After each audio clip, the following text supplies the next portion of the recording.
Bonjour tout le monde. Aujourd'hui, j'ai choisi de parler d'un sujet particulier. Aujourd'hui, on ne va pas parler d'enfants parce que je suis dans un hôpital. Et comme vous voyez, j'ai eu la grâce d'avoir une charmante et gentille infirmière qui s'appelle Cindy. Et contrairement à d'autres structures publiques où les personnes peuvent être maltraitées par les infirmières et autres, j'étais curieuse de trouver que ici, je ne vais pas nommer le nom de l'hôpital, ils sont adorables, que ce soit le médecin, la caissière, l'infirmière. Et là, ça me donne envie de lui poser quelques questions. Oui, c'est du bonjour déjà. Bonjour madame. Et merci d'accepter de répondre à mes questions. Déjà, qu'est-ce qui peut expliquer que dans des structures sanitaires, parfois, celles-là qui sont censées être comme une référence, ça veut dire celles-là qui sont censées être comme un secours pour nous parce qu'on est malade, soit ces personnes qui plutôt sont froides, qui parlent mal aux gens, qui ne sont pas accueillantes, qu'est-ce qui peut expliquer ça? Déjà, nous tenons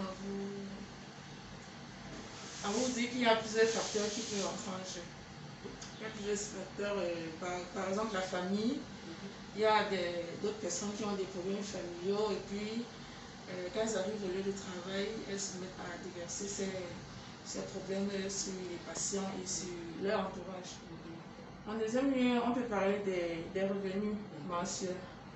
Parfois, vous voyez, certaines personnes travaillent à la fin, elles ont peut-être 30 000, 35 000, elles ne sont pas satisfaites du revenu mensuel en fait. Waouh, ça veut dire qu'à l'hôpital, comme ça parfois, ça veut dire que en fait, cette agressivité-là, ce n'est pas contre nous directement, mais c'est par rapport à ce qu'eux, ils vivent. Oui, c'est par rapport à une situation bien précise. Wow.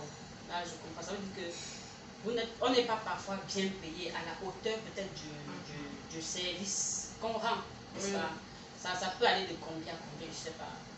Bon, là, ça dépend des structures hospitalières. Ça dépend du contrat signé au début de l'engagement et tout. Oui, là, je comprends. Mais déjà, n'est-ce pas, quand vous faites votre formation, l'éthique et la déontologie, qu'est-ce que ça stipule? L'éthique et la déontologie de notre formation nous demandent d'être très courtois envers les patients. Nous demandons de pouvoir répondre à toutes les questions des patients, à toutes les attentes des patients. Donc, on ne doit pas crier sur le patient, on doit les prendre de manière très, très gentille, très respectueuse. Donc, toutes celles et tous ceux qui s'y prennent mal, vraiment, ne sont pas en train de respecter le serment qu'est-ce qu'elles ont prêté. Oui, et cela peut leur coûter très cher. Ça me donne de comprendre que parfois nous avons la possibilité en tant que patient de nous plaindre, c'est ça? Oui, ça veut dire que si parfois on a été maltraité, on a le droit de se plaindre. Justement. Là, je pose cette question parce qu'il y a des personnes qui se disent, qui croient que c'est normal qu'on crie sur elles et elles ne revendiquent pas cela. Et donc, je pose la question, si je suis dans un institut sanitaire parfois et que je suis maltraitée, vers qui est-ce que je vais aller?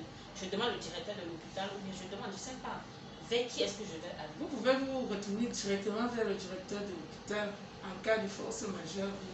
Dans le cas contraire, vous dirigez vers le secrétariat pour voir le secrétaire général, donc la personne qui gère le personnel. Oui. Vu qu'il ne faut pas biaiser la hiérarchie, vous allez voir le surveillant général.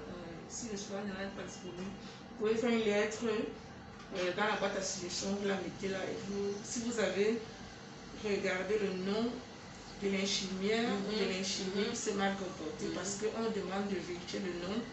Puis c'est l'infirmier, l'infirmier a toujours son badge. Ça, c'est des informations que je n'avais pas et merci sincèrement. Merci.